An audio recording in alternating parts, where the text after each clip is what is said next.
When Father Michael Bennett stood alone in the hushed stillness of his church, he thought it would be just another quiet night of locking up after late prayers. The overhead lights were dimmed, and the final flickers of candle flame danced across the polished wood of the pews. Rain battered the stained glass windows like 1,000 tiny fists demanding to be heard.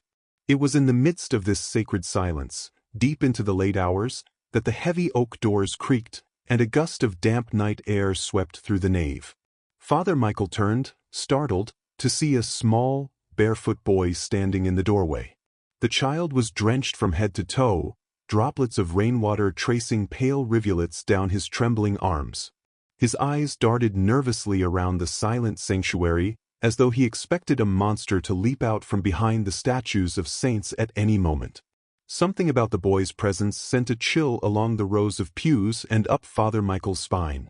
The child took 2 tentative steps forward, his soul slapping softly against the cold stone floor. Father Michael opened his mouth to speak, to ask what was wrong, but before he could form the words, the boy whispered the most chilling thing the priest had ever heard. He said, "I'm not supposed to have a name." Those words sent Father Michael's heart pounding so loud he thought it would echo through the vaulted ceilings. In all his years serving the community, comforting the troubled, and guiding those in need, he had never encountered a soul who spoke of themselves as though they were forbidden from existing at all. "Where are you watching from tonight?" Father Michael asked, his voice trembling only slightly, though he tried to keep it calm. "Wherever that may be, I hope you believe that no truth should remain hidden in darkness. And please, if you stand with us in this fight, like and subscribe for more stories that uncover the truths some would rather keep buried." He could only hope, in that moment, that someone, somewhere, was listening, because it felt like they would need all the help they could get. With that said, he hurried to the boy, careful to show no sudden movements. The child, who later would offer the name Jacob, was shaking so fiercely that Father Michael removed his own coat, draping it over the small, quivering shoulders. The priest's mind raced. He had dealt with runaways before, kids escaping harsh home environments or shelters. But there was something different in Jacob's eyes, a weight that shouldn't rest on any child's shoulders. He looked like someone on the brink of panic, as though the next person to walk through that door might be there to drag him back to some unimaginable horror. Father Michael, determined to keep the boy safe, guided him into a small office off to the side of the nave. There, soft lamplight replaced the flickering candles, and the patter of rain continued to serenade them through the windows. "Come, sit," Father Michael said gently, coaxing Jacob into a chair. "I'll call for some help and we'll see what we can do." The boy glanced up at the priest, water still dripping from the ends of his hair. "You can't let them take me," he whispered. "I'm not supposed to have a name. They told me I'm not real." Father Michael's stomach twisted. "We'll figure this out together," he said, placing a comforting hand on the boy's shoulder. "But first, let me call the authorities, someone who can help you more than I can alone." Jacob's reaction to the word, authorities, was immediate. His eyes widened and he started to shake his head. Father Michael sensed the fear that coursed through the child, but with a reassuring tone he explained, "It's going to be all right. I promise. We'll make sure you're safe." The boy looked at Father Michael's earnest eyes, as if searching for the smallest sign of betrayal. Finally, he gave a slight nod. The priest stood, stepping into a side hallway to make the call. He dialed the emergency services and asked for an officer to come by the church. "There's a boy here," Father Michael said in a low, urgent tone. "He's soaking wet, no shoes. He says he doesn't have a name. Please come quickly." A pause on the other end of the line. Then the dispatcher promised to send an officer over right away. Father Michael ended the call with relief and returned to Jacob, offering him a warm towel and the slightest of smiles. The child was silent, staring at his hands as though they were foreign objects. Every so often, he gave a terrified glance back toward the door. Father Michael tried to distract him with small talk, but Jacob's replies were one-word answers or simple nods. The only time a spark of real conversation appeared was when Father Michael asked, "Do you want something hot to drink?" Jacob swallowed. "I've never had hot chocolate," he said. His voice was hollow, devoid of a sense of wonder that most children might feel at the mention of something sweet or comforting. Father Michael's heart broke a little more. "Then hot chocolate it is," he said softly. Those early moments, soaked in tension, felt strangely surreal. The boy had arrived like some harbinger of hidden terrors, bringing the howling storm in with him. Father Michael could sense something terrible lingered in the child's past. The boy was deeply afraid of someone, maybe multiple someones, who might come bursting through that church door. In the back of the priest's mind, a voice whispered that whoever had taught Jacob he wasn't supposed to have a name was not far behind. By the time the police arrived, Jacob had calmed enough to sip from his steaming mug. He winced at first, perhaps from the heat, or maybe from an unfamiliar taste. Eventually, he took small swallows. Father Michael's old, battered coat hung from the boy's thin shoulders, and the priest was thankful he could at least keep him warm for the time being. The officer who arrived was a young woman with determined eyes, Detective Laura Jensen. She wore a long coat that glistened with rain, and her short dark hair dripped onto the church's stone floor as she stepped inside. "Evening, Father," she said, scanning the quiet corridors. "You called about a boy?" Father Michael nodded and led her to where Jacob sat, arms wrapped around himself for security.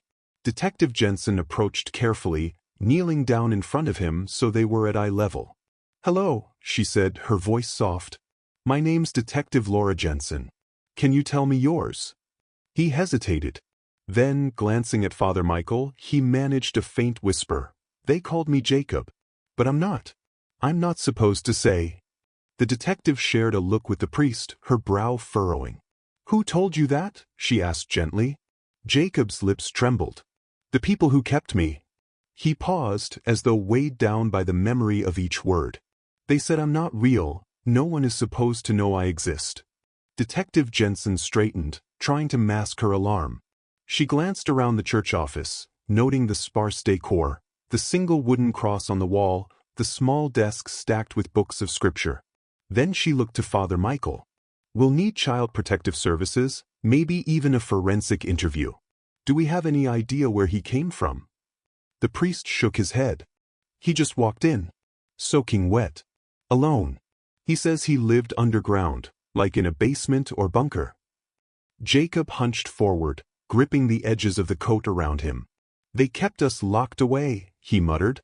"They said it was for our own good, that we weren't supposed to be seen. Some of the others never came back. Then one day, I just escaped." Detective Jensen exhaled slowly. "We need to get you to the station," she said to Jacob, her tone gentle but firm. "We'll help you. But we have to figure out who did this, and if there are others in the same situation." Jacob's reaction was immediate. His eyes widened with panic. "If I go with you, they might find me," he whispered. "They're everywhere. They have all these places, all these adults. I don't even know their names. I'm not supposed to know. I'm not supposed to be alive, even." Father Michael placed a comforting hand on the boy's back. "Jacob, I know you're scared. But these are the good guys. Detective Jensen and her team can protect you." Jacob took a shaky breath, looking from the detective to Father Michael and back. Something in the sincerity of their expressions must have persuaded him to trust, even if just slightly. He nodded, though there was still a quiver in his lip, a residual fear that no amount of coaxing could wash away. Detective Jensen spoke quietly with Father Michael, asking for any more details he might have about the boy's arrival. Then she gently helped Jacob to his feet. He flinched at the thought of stepping back into the cold rain. Jensen offered her own coat, which practically swallowed the boy's skinny frame, and together they walked out into the storm, the priest following close behind. The church doors closed with a haunting echo, leaving behind the warmth of flickering candles for the grim reality beyond the sanctuary walls. Over the next few days, Father Michael found himself drawn deeper and deeper into a labyrinth of secrets. At first, he tried not to overstep. He was just a local priest who discovered a frightened child in his church. But the more he spoke with Detective Jensen, the more he realized that Jacob was not just any child.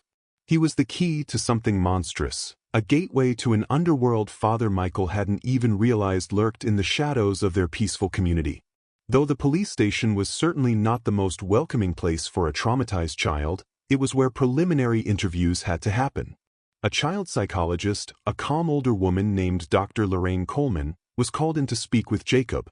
Father Michael was allowed to wait in a separate room down the hallway, his heart pounding every time a raised voice was heard or someone's shoes squeaked across the linoleum floor. He prayed fervently that the boy wouldn't clam up or flee in terror. He prayed, too, for the safety of any other children still locked away in the place Jacob described. Jacob's story, as Detective Jensen later summarized to Father Michael, was beyond disturbing. He spoke of an underground, a hidden network that trafficked children, erasing their identities so they could be moved without notice or record.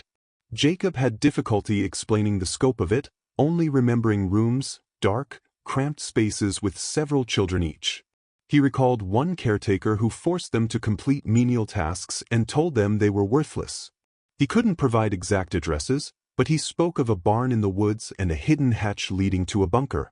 The caretaker had hammered into their heads that they had no names, that they were nobody, that no one would come looking for them. The only reason Jacob even knew the name, Jacob, was because he overheard a hushed conversation one night.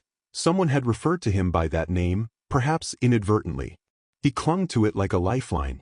For a time, the authorities weren't sure how seriously to take the child's claims. Bizarre stories do arise from children in distress, and an abused child might conflate or exaggerate. But the raw terror on Jacob's face, the absolute conviction that someone would come to take him back, gave weight to his words. Detective Jensen, known in the department for her meticulous approach, decided to investigate further. She gleaned that the barn might be located in the outskirts of the county, near old farmland. She organized a team to survey abandoned structures fitting that description. Father Michael could hardly concentrate on his daily duties at the church. His mind kept drifting to the boy, to the last glimpse he'd had of him in the station, so small and fragile, overshadowed by tall officers and fluorescent lights. He felt a responsibility for Jacob's well-being. After all, the boy had trusted him enough to step into the light of that church in the middle of a thunderstorm. When Detective Jensen finally called Father Michael to share the news that they'd located an abandoned barn matching Jacob's description, the priest could hardly contain his sense of dread and anticipation. It was late in the evening when the detective's car pulled up outside the church rectory. She stepped out, raindrops glistening on her jacket, and beckoned the priest to come closer. "We found a hatch," she said, her voice weighted with the horror of what she'd seen. "Bolted from the outside. Clothes everywhere, a pile of them. Dirty mattresses on the floor, and a single metal chair. It had these restraints attached. We also found a list of names, many crossed out. Jacob's was the last one, uncrossed." Father Michael looked at her in stunned silence. "So his story, it's all real?" She nodded grimly. "All too real." She paused, crossing her arms as though to warm herself against an unseen chill. "God only knows what would have happened to him if he hadn't run. And that list, we think it's a roster of the kids. We're trying to identify them, figure out where they might have been taken. Some are unaccounted for. A few are older, maybe they aged out of whatever system these monsters had." The priest swallowed, feeling a lump form in his throat. "This is horrifying," he managed. "How can I help?" Detective Jensen hesitated, then said, "Jacob trusts you. We might need you to be there when he's ready to talk again. He'll need some sense of safety, and you seem to give him that." Father Michael nodded. He wasn't sure how he would handle hearing more of Jacob's gruesome memories, but if that was what it took to guide the child toward justice, he would do it. Days blurred into one another as the investigation intensified. Jacob was placed temporarily in a child welfare facility under protective watch. Father Michael visited him often, always bringing a small token, perhaps a stuffed animal or a new pair of socks. The boy's eyes lit up only faintly. He was still skittish, still haunted by nightmares. Detective Jensen worked tirelessly with her colleagues, combing through any records that might hint at other children in the same predicament. But the entire operation seemed designed to keep the kids invisible. No birth certificates, no school enrollments, no vaccination records. They were, by all official accounts, non-existent. "It's almost like they're ghosts," Detective Jensen said at one point. "Ghosts living in the shadows."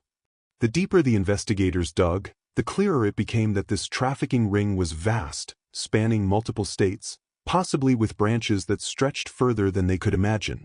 The children were abducted or taken in under false pretenses, systematically stripped of any identifying markers, and sold or traded to the highest bidder, if rumors were to be believed. The thought that any of it could be true made Father Michael feel ill. He prayed daily for the safety of those still trapped, for the bravery of detectives working the case, for the healing of the boy who had found refuge in his church. Meanwhile, tension began to coil through the community. Word got out, at least in hushed whispers, that something terrible had been uncovered in an abandoned barn, that it involved children. The local news started sniffing around, though official statements were vague. A few unscrupulous reporters tried to ambush Detective Jensen for answers. She, in turn, refused to divulge details that might compromise the investigation or Jacob's safety. The tension became tangible, like an electric current buzzing beneath everyday life. Some people expressed disbelief. Child trafficking here? Impossible. Others grew fearful, holding their children tighter and locking their doors at night. Father Michael found himself fielding questions from parishioners as well.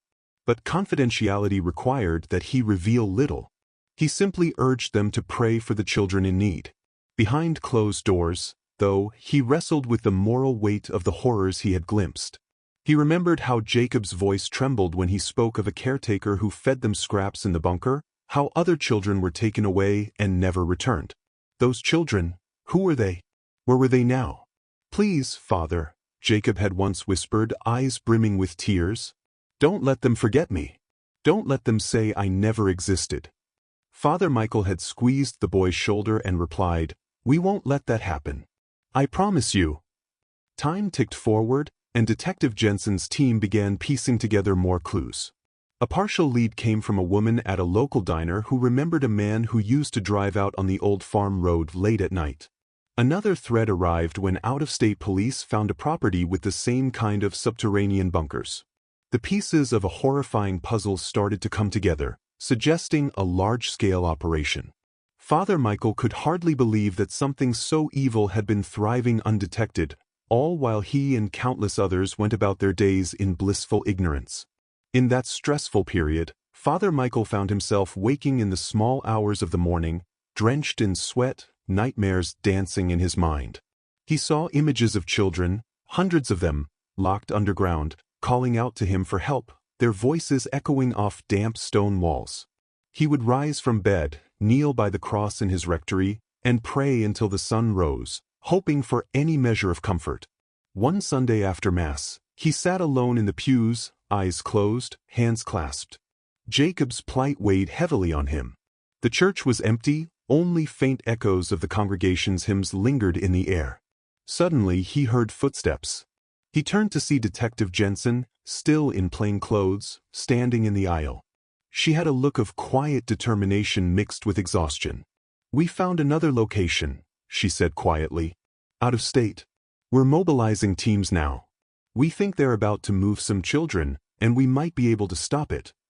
Father Michael stood up, heart thudding. "Thank God," he whispered. "How can I help?" She gave him a slight, weary smile. "Keep doing what you're doing. Jacob will need you when he finds out about this. We might need him to identify some details. If we're lucky, we'll save a handful of kids tonight." Her expression hardened. "Though God knows how many more are out there." That night, Father Michael lay awake, staring at the ceiling, praying for a miracle. He pictured detective squads busting down doors, leading frightened children to safety, while handcuffing the predators who'd kept them hidden. He prayed for Jacob's fragile mind, that the boy wouldn't be overwhelmed by guilt for not leading them to every single child. And he prayed for those children who had no voice, who didn't know if rescue would ever come. The next few days were a whirlwind. True to their lead, the authorities did raid a secondary location and found several children, some as young as 5 years old, living in squalor. They were days away from being shipped off to who knows where when the police intervened. Multiple arrests were made. The local news stations covered the story in broad strokes, but the authorities kept Jacob's involvement secret. They also concealed the most gruesome details from the public, Not wanting to incite panic or tip off other branches of the trafficking ring that were still under investigation, Detective Jensen texted Father Michael after the raid. "We got them out. They're safe. Jacob's info was good. We'll brief you soon." Father Michael read the text with a sense of relief so strong he had to sit down. The weight of everything threatened to overwhelm him. For a moment, he let himself hope that maybe the worst was over, that maybe Jacob and the other survivors could begin healing. But he remembered the sorrow etched into the boy's eyes, the fear that came from feeling hunted. The job wasn't over yet. They had found some of the children, but not all, not nearly all. And the network was widespread, its roots stretching across state lines, across countless unsuspecting communities. Jacob, for his part, showed small flashes of improvement. Dr. Coleman, the child psychologist, reported that he was beginning to trust more, though he suffered from nightmares and episodes of withdrawal. Whenever Father Michael visited, Jacob would hold onto his hand just a little longer, as though the physical connection reassured him that he was safe. Detective Jensen arranged for the boy to watch from a distance, through a video feed, some of the rescued children so he could confirm whether any of them were from his particular bunker. He recognized a girl who'd comforted him once when he was crying in the dark. Seeing her alive, even though in a rescue center, brought a glimmer of hope to his eyes. Yet the tension was far from over.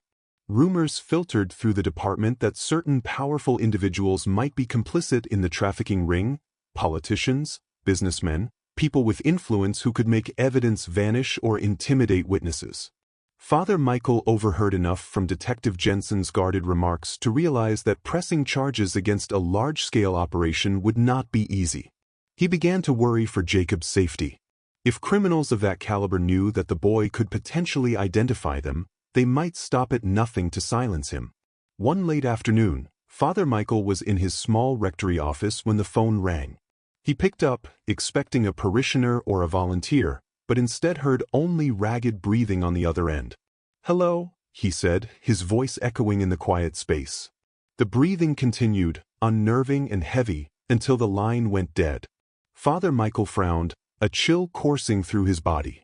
Later, when he left the church to buy groceries, he could have sworn he saw a dark sedan idling at the far end of the parking lot. Its windows were tinted, and when he turned to look closer, the car pulled away. He tried to brush off his suspicions. Perhaps it was just paranoia. Still, an unease settled in the pit of his stomach. That night, he double-checked the locks on every church door. With a flashlight in hand, he walked the halls, convinced that if someone meant harm, they might try to intimidate him. His mind flashed to Jacob. Was the boy truly safe in protective custody? Detective Jensen assured him that Jacob's location was heavily guarded, especially as more arrests were made. Yet the detective herself seemed to be running on fumes, juggling multiple leads and backroom deals. She confided in the priest, admitting, "I'm not sure who in the department I can fully trust. We suspect there might be corruption in places we least expect." Father Michael felt a growing sense of foreboding. Children's lives were on the line, and the people who profited from their exploitation would not surrender easily. The months that followed were a tense cat-and-mouse game, with the authorities raiding new suspected locations, rescuing more children, and collecting reams of evidence: fake IDs, coded ledgers, property deeds with suspicious expansions. Each breakthrough led to more revelations, more arrests. But also, each step forward triggered more pushback: false leads, tampered documents, or even threats left on the phones of investigators. Jacob's testimony became central to the case. Though he was just one of many rescued children, he had observed more than most. He remembered conversation snippets, faint recollections of faces. In a few rare instances, he remembered hearing strange references to buyers from out of town. He mentioned a caretaker referred to as Uncle Clyde, who seemed to be a low-level enforcer in the operation, often brandishing a belt or a wooden rod to keep the children in line. This caretaker was rumored to answer to a higher-up, a figure known only as the benefactor, someone whose very name made the children quake in fear. Allegedly, the benefactor was the shadowy individual bankrolling many of these underground bunkers, ensuring they stayed off the radar of law enforcement. The weight of that knowledge nearly broke Father Michael's heart. A single person, faceless, nameless, controlling the fates of countless children, erasing their identities as if they were no more than inventory in a business. It was enough to cause him to question his faith in humanity. And still, he found solace in prayer and in the hope that justice might prevail. He was determined not to let cynicism take root. Throughout this period, Father Michael continued to support Jacob in every way he could, visiting him, praying with him, just being a calm presence in the storm. The boy clung to these visits, opening up little by little.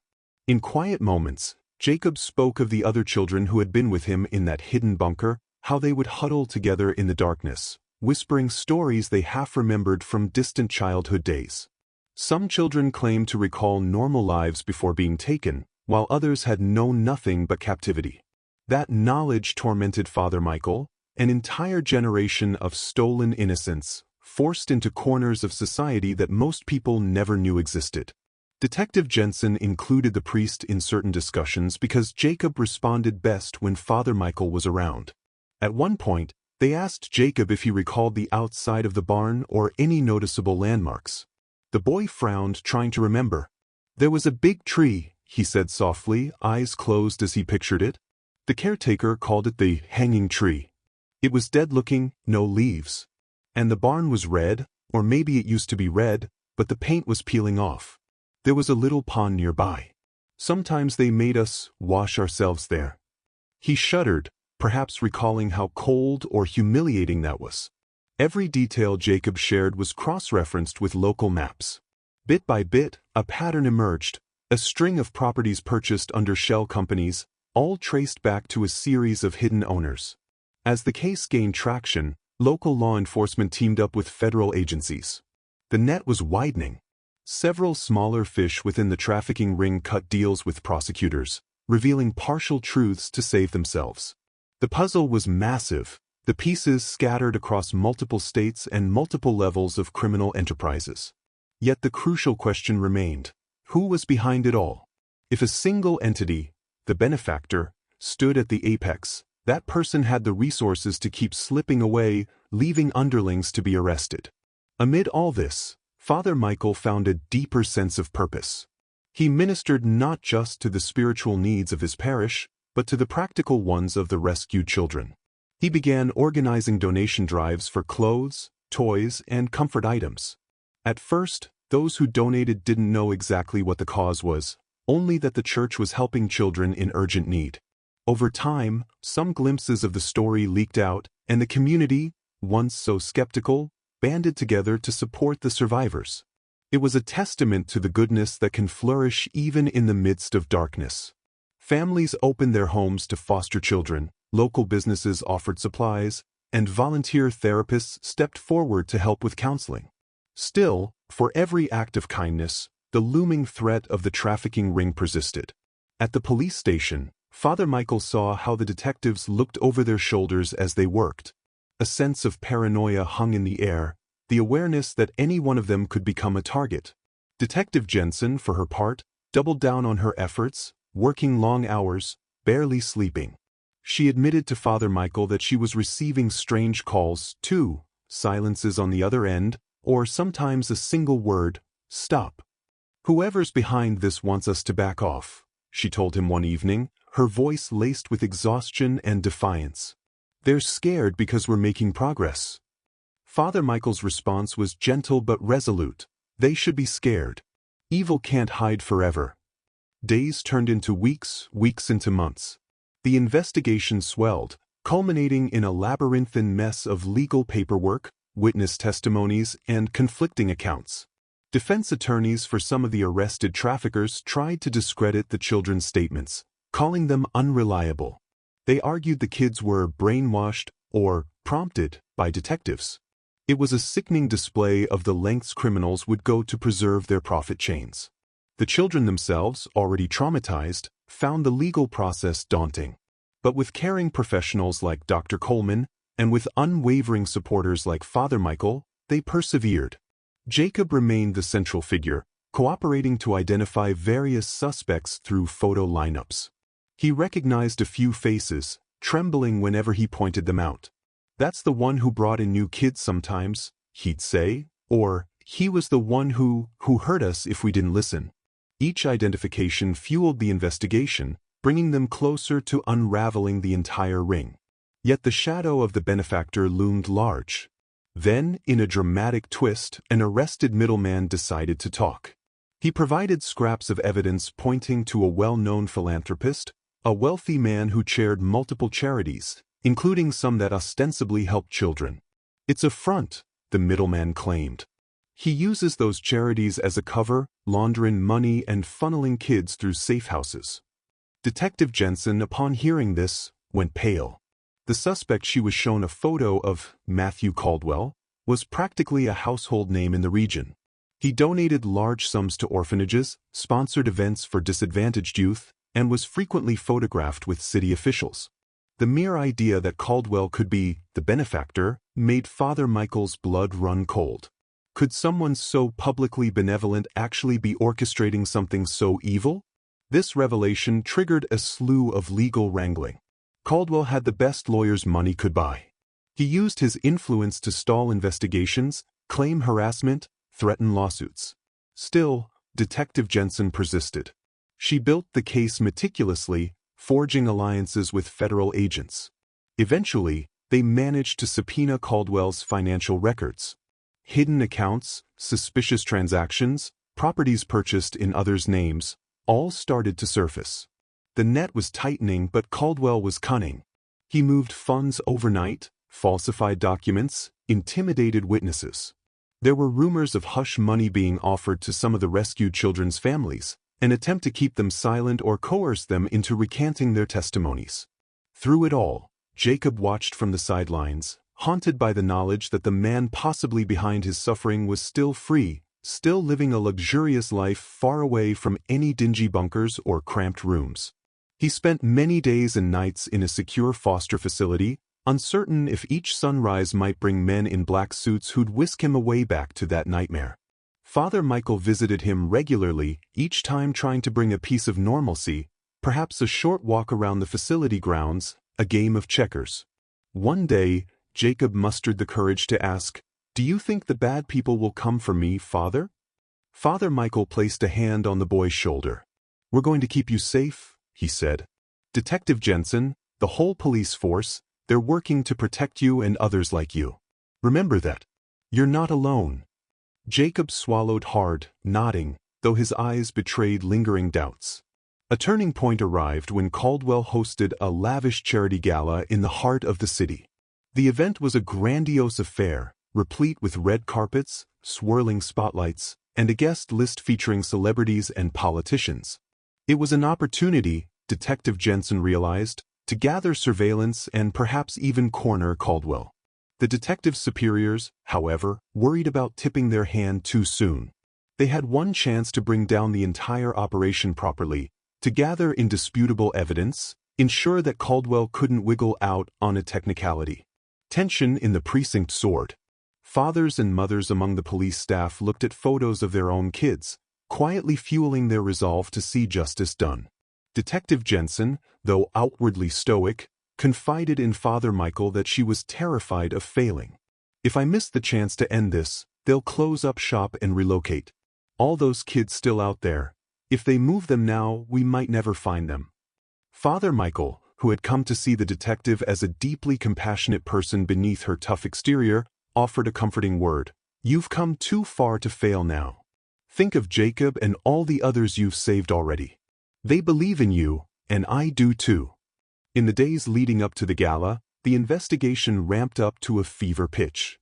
A specialized federal task force worked alongside local authorities, planning a covert operation to capture Caldwell or at least gather enough intel to break open his entire network. There were secret wiretaps, covert recordings, attempts to track Caldwell's financial movements. Yet Caldwell, for his part, seemed eerily confident. He walked around with the swagger of a man who believed he could not be touched, always wearing an immaculate suit, a polite smile, giving speeches about helping the underprivileged. Photographs of him hugging children in orphanages, awarding scholarships, abounded in the media. Father Michael felt ill every time he saw Caldwell's face on the news. The man's philanthropic facade contrasted so sharply with the horrors that Jacob and countless others had endured. The priest prayed for strength, prayed that the investigators would not falter, prayed that justice would soon be delivered. Then came the night of the gala. A grand ballroom in the city's upscale district played host to glittering lights and refined music. Wealthy donors mingled, sipping champagne. Caldwell circulated among them like a king among courtiers. Meanwhile, outside and within hidden vantage points, detectives and federal agents watched every move. Detective Jensen was there, dressed in an elegant but understated gown, blending in with the crowd. She had a small earpiece hidden behind her hair, relaying updates to the rest of the team. Father Michael waited elsewhere, pacing in quiet, anxious prayer, hoping that before dawn, they would have the evidence needed to arrest Caldwell. But the operation did not go smoothly. Caldwell, cunning as ever, seemed to sense the tension. He avoided certain topics, spoke in vague platitudes. The agents strained to pick up incriminating statements, but Caldwell proved elusive. It was only toward the end of the evening, after many guests had gone, that Caldwell, perhaps emboldened by his perceived success, stepped aside to talk with one of his associates, a known trafficker who was out on bail. Their conversation was quiet, intense. Detective Jensen, stationed nearby, listened through her earpiece. Words like shipments and new arrangement and relocation emerged from the static. She felt her heart hammer in her chest. This was it, the proof they needed. As soon as Caldwell departed the conversation, the detectives signaled her team. They moved in to apprehend him, but Caldwell's personal security stepped in. The ensuing chaos resembled something out of a spy thriller, men in suits blocking the corridors, a swirl of confusion as hotel staff realized the confrontation was not part of the gala. Detective Jensen herself managed to corner Caldwell in a side corridor, pressing a small recording device in her hand. "We heard everything," she said, her breath ragged but her voice resolute. "It's over." Caldwell's face hardened, but then he sneered, as though mocking her. "You have no idea who you're dealing with," he said coldly. "I own everything. Everyone." "Not anymore," she hissed. Agents converged, brandishing badges. In that tense standoff, Caldwell's security tried to push back, but they were outnumbered. Caldwell reached inside his jacket, prompting a wave of guns raised, but he pulled out only a cell phone, pressing a button. A faint beep sounded. "Evidence can vanish," he said calmly. "One phone call, and everything you think you have on me disappears." Detective Jensen's jaw tightened. "Not this time." She motioned to the federal agents, who swiftly disarmed Caldwell's guards. Caldwell himself found his hands being forced behind his back. The look in his eyes was fury, but also a trace of genuine shock, as if he couldn't believe his scheme had finally crumbled around him. The raid was a success. Caldwell was arrested, charged with a staggering list of offenses. His immediate subordinates were also taken into custody. Over the next few days, the media exploded with reports of the fallen philanthropist, who was alleged to have masterminded a multi-state child trafficking network. Public outrage soared to unprecedented levels. Those who had once called Caldwell a humanitarian now spat his name in disgust. Investigations continued as more skeletons emerged from the closets of his charities. Even so, Caldwell's legal team fought tooth and nail. They painted the entire affair as a witch hunt, claiming their client was set up by jealous rivals or incompetent detectives. But the evidence, voluminous financial documents, recorded conversations, witness testimonies, grew too massive to dismiss. Over the subsequent months, the case wound its way through the legal system. Jacob, among other child survivors, became a key witness. These developments, of course, took a heavy toll on Jacob. The boy was terrified at the prospect of being cross-examined. He had only recently begun to adjust to a safer environment, still haunted by nightmares of being locked away.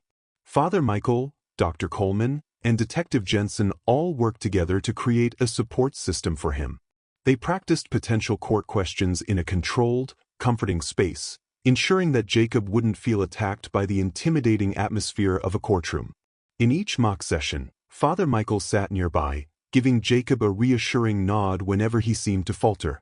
The boy's crucial testimony, along with that of other rescued children, sealed Caldwell's fate.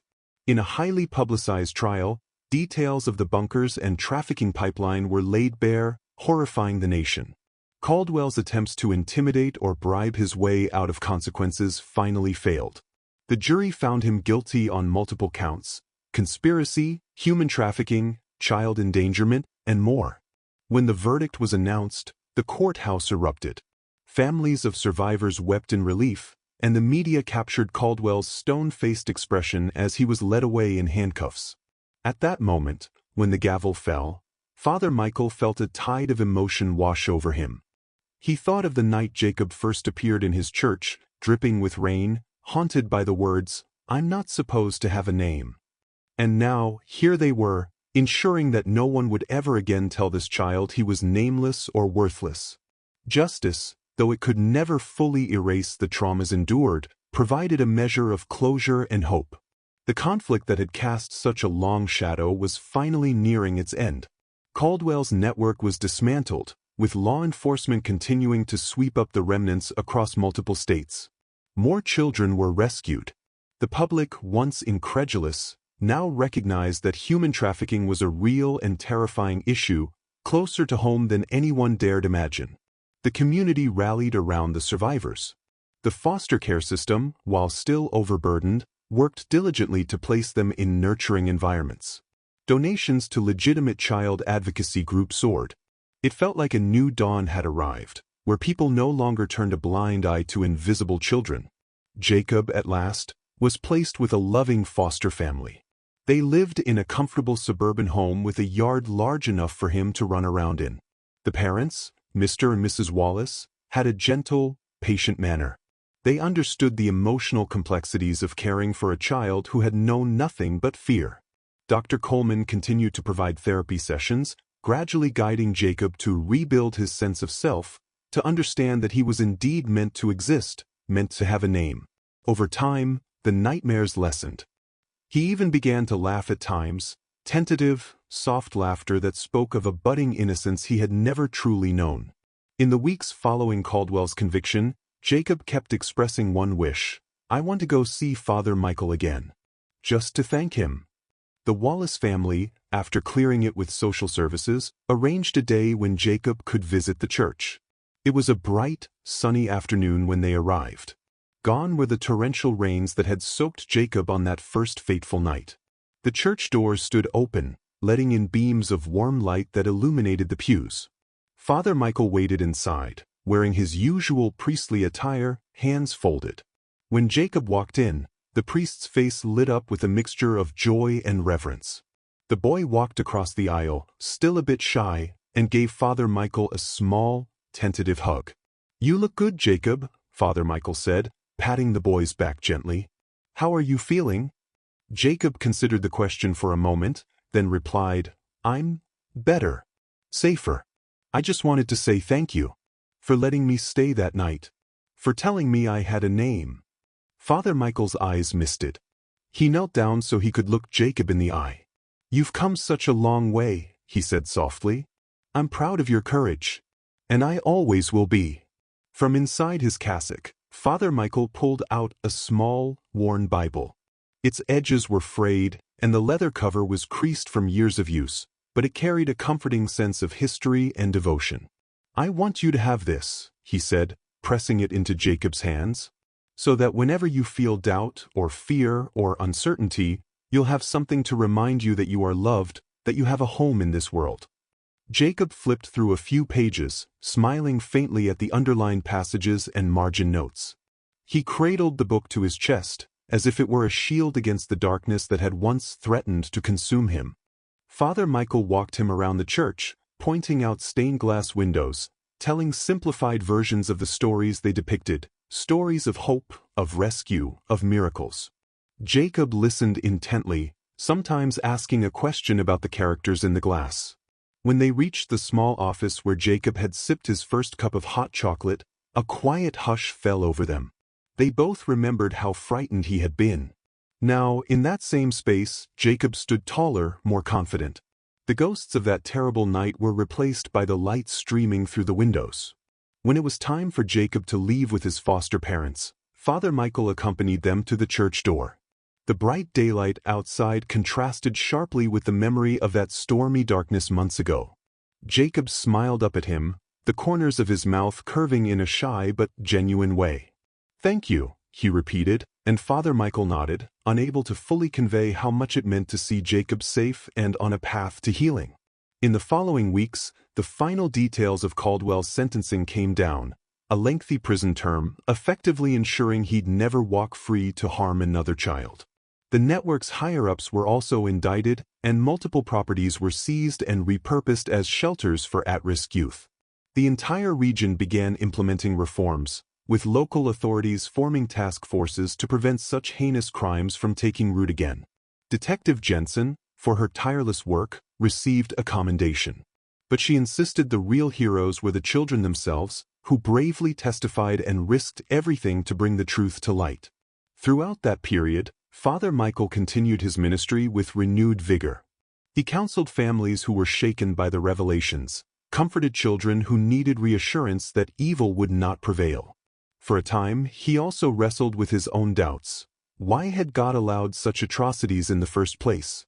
But he found solace in the idea that perhaps God worked through people like Detective Jensen, Dr. Coleman, and even a humble priest like himself, guiding them to shine a light where darkness thrived. Eventually, Jacob's foster placement became permanent, and he was officially adopted by the Wallace family. The day of the adoption hearing, Father Michael was invited to attend. In a modest courtroom, with a sympathetic judge presiding, Jacob took the last step toward a life he could finally call his own. The judge smiled as she declared the adoption final, and in that moment, Jacob turned to glance at Father Michael, tears glimmering in the boy's eyes. The priest nodded, wordlessly conveying how proud he was. This child, who had once believed he wasn't supposed to exist, now stood recognized before the law, cherished by a real family, secure in his own identity. In the quiet aftermath, Father Michael thought back to the night Jacob had first arrived. He remembered the hush of the church, the storm raging outside, and the boy's chilling words, "I'm not supposed to have a name." So much had changed since then, yet the memory reminded him of how precarious life could be, how easily the vulnerable could slip through the cracks. It also reminded him of the incredible power of compassion. A single moment of kindness, opening the door, listening, believing a frightened child, had set in motion a chain of events that saved countless lives.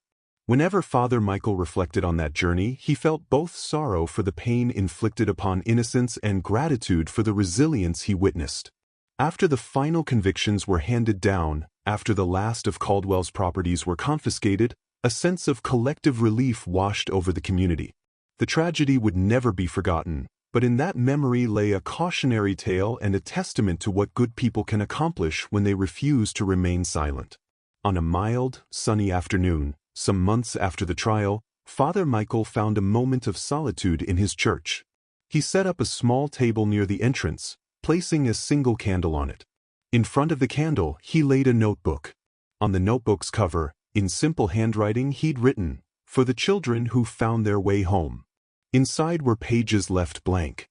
He invited parishioners and visitors to write down prayers, wishes, or messages of hope for any child still out there, searching for rescue or healing. Over time, the book filled with heartfelt words of encouragement, names of missing children, verses from Scripture, personal notes promising vigilance and compassion. It became a humble monument to Jacob's story and the stories of countless others who had been told they didn't matter, that they had no name. Father Michael believed that, through awareness and unity, their community had grown stronger, more watchful, and infinitely more determined to protect the innocent. When Jacob visited on his next break from school, he was attending regularly now, the priest showed him the notebook. The boy ran his fingers over the pages, reading some of the entries. One said, "To those who think they have no name, you are loved." Another read, "No more hiding. We see you." Tears welled in Jacob's eyes, but a gentle smile formed on his face. That gesture meant the world to him, knowing people cared enough to remember children they'd never even met. Before Jacob and his adoptive parents left the church that day, the boy paused by the door, staring up at Father Michael. "Do you ever think about the other kids?" he asked quietly. "The ones who might still be out there?" Father Michael's expression became somber. "Every day," he answered. "But we haven't given up on them. Neither should you. Your story proves that even when things seem hopeless, rescue can come." Jacob nodded as though committing those words to heart. "I'll never forget that." Eventually, as the months turned into a year and more, life found a new normal. Jacob was doing well in school, discovering a knack for drawing and painting. He had friends, joined a soccer team, and sometimes invited Father Michael to watch his games. Detective Jensen moved on to other cases, though she remained a local hero for her role in dismantling the trafficking ring. Dr. Coleman continued her work with traumatized children, often referencing Jacob's journey as an example of how crucial compassion and patience could be. Father Michael carried on with his parish duties, always keeping a keen eye out for children in distress, determined never to let anyone slip into the shadows again. One particularly beautiful day, sunlight streaming through the stained glass, birds chirping in the courtyard, Father Michael sat on a bench outside the church, gazing at the sky. He felt an unspoken sense of gratitude for the peaceful moment, remembering a time when he believed the darkness was too great to overcome. He thought of the countless hidden prayers that had been answered. Jacob's rescue and the rescue of so many others had left a permanent mark on his soul, reinforcing his faith that where there is love, evil cannot remain hidden forever. Eventually, Jacob returned to the church for another visit, all by himself this time, now a teenager. He was taller, more confident. He walked up to Father Michael, who greeted him with a broad, welcoming grin. The two exchanged a warm hug. "Look at you," the priest said, stepping back to admire how the boy had grown. "How have you been?" "Good," Jacob replied. "I'm really good. It's amazing to think where I was a few years ago." He paused, looking up at the familiar architecture of the church. "I just wanted to say hi. And to let you know I'm doing okay." Father Michael felt a stirring in his heart. "It's wonderful to see you so happy," he said. "I'm sure you have big dreams now, bigger than you ever could have imagined before." Jacob smiled, nodding. "I'm thinking about a lot of things," he admitted. "College, art school maybe. Who knows? I just know I have options, and that's a miracle." The priest agreed wholeheartedly. They shared a short walk, reminiscing about the path that brought them there. Though the memories of fear and suffering would never vanish entirely, they were overshadowed by the triumph of survival, the growth that came from overcoming adversity. As they parted ways, Father Michael reminded Jacob, "Your name means, held by God, you know." Jacob looked thoughtful, then grinned. "I like that. I'll keep it close." Father Michael watched him leave, a sense of profound fulfillment washing over him. A once nameless child, now not only named but thriving.